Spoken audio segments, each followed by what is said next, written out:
Imagine this. It's 1994, and I'm a gangly teenager with braces dressed in a Michael Jordan jersey. I just arrived home from school. Earlier that day, I attended an assembly about the importance of respecting diversity. And I'm pissed. I channel my anger into a letter to the Abbotsford School District. I tell them that they should stop teaching us about lesbian, gay, bisexual, and transgender people. How dare they? It's not natural. And besides, our school doesn't have any of those people. Wow, I can't believe I said and did that. Lots has changed since then, thankfully. Today, I'm a consultant on gender issues in the workplace. I notice that some of us feel comfortable with the way that gender shows up in our conversations, systems, and washrooms, and others are not. What is gender? If you ask a bunch of different people, you're likely to get a lot of different answers. Is it about our body parts, like hormones or genitals? Is it about how we look, dresses, suits and ties? Is it about our personalities, like being caring or assertive? We may never completely agree on what gender is, but I've got some good news. We don't need to agree in order to navigate this topic together. And trying to convince someone otherwise will likely contribute to conflict and division. So, what can we do? I spent 8 years of my youth in Germany while my dad wrote his PhD. What's that got to do with gender? Well, the Germans are known for their ridiculously long words. But I found a short and brilliant one that could help us. Jein. It's a mashup of ja, which means yes, and nein, which means no. This allows for two contradictory ideas to be true at the same time. It's a way of being honest about the complexity of life. Jein has been a part of my journey. I've been on both sides of the discussion about gender diversity, against and for. Remember that letter I wrote when I was younger? Well, I found out later on in my life that there was someone in the school, and that was me. I'm a part of the lesbian, gay, bisexual, and transgender community. And chances are there were more. What if, instead of writing angry letters, like I did, we truly listened to those we disagree with to understand their needs, allowing them to opt in or out of new ways? I want to share with you how I applied the concept of jein to two topics: change rooms and pronouns. Change rooms are very challenging for transgender people. I know this from personal experience. One day, in early transition, I was showering in the men's change room. A few months prior, I had had top surgery to remove excess breast tissue. I was euphoric by the way that my body finally felt like home after decades of struggling with myself. As I emerged from the shower, I was suddenly faced with a dilemma.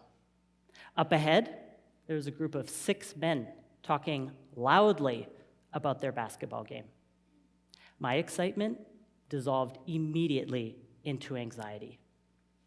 I hoped I could slip by them unnoticed, but as I drew closer, they seemed to notice me all at once.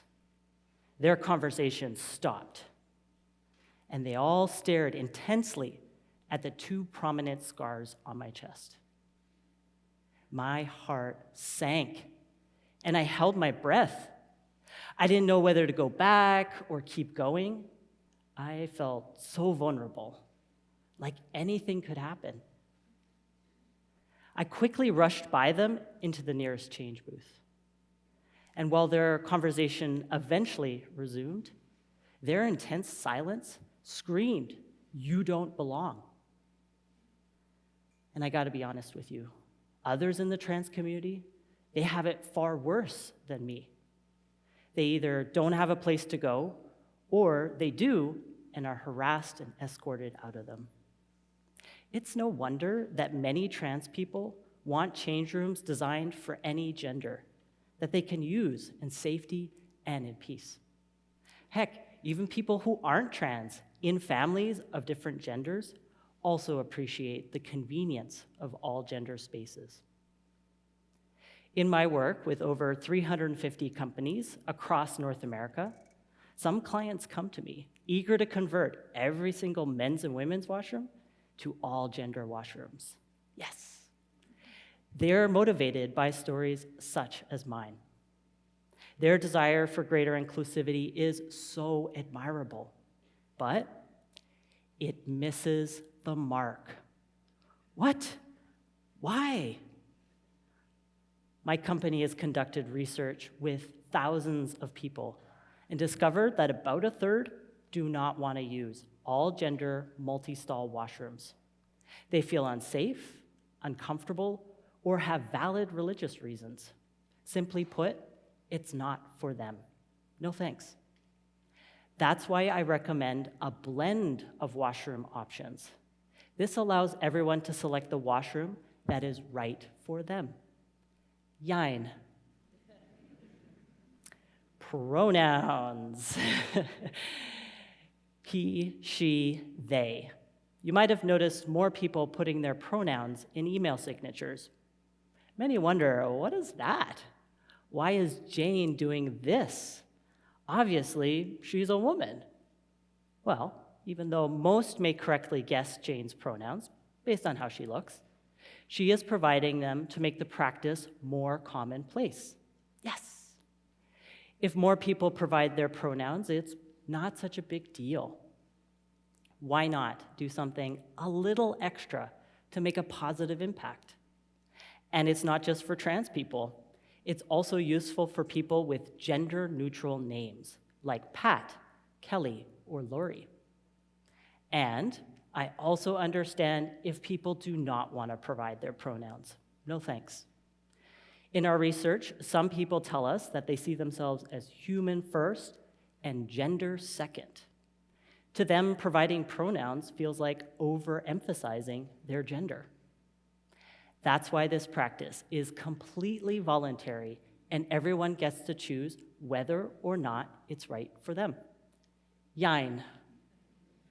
So, where does all of this leave us? The way we use gender today, it's not complete nonsense. And yet, it doesn't fully serve every gender. Hopefully, we can avoid one winner takes all.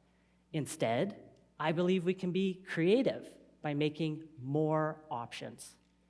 And just because something new is created for trans people doesn't mean it's only for them. I invite you to explore the new approaches to gender to see what works for you. Sometimes it'll be yes, other times no. Either way, you get to learn more about you and others. In exploring a new approach, you might see how it makes your life easier or why it's not for you.